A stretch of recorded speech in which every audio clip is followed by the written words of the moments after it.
जावा तू फेल तोहके पास चाही, मोह बानर ऐसन बाटे तोहके खास चाही।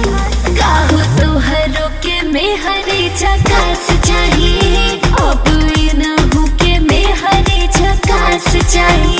खाला रोज खुद मांस उपवास चाही, बड़ा कैसन तू खुदे एहसास चाहिए। अब इनहु के मेहरी झकास चाही, काहो तोहरो के मेहरी झकास चाही।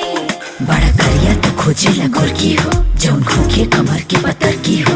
तेरा भाव न दिले भी आज ले लैकी, ए बाबू सबर की हो। अरे भाग बुड़बक भाग बुड़बक सबर की हो।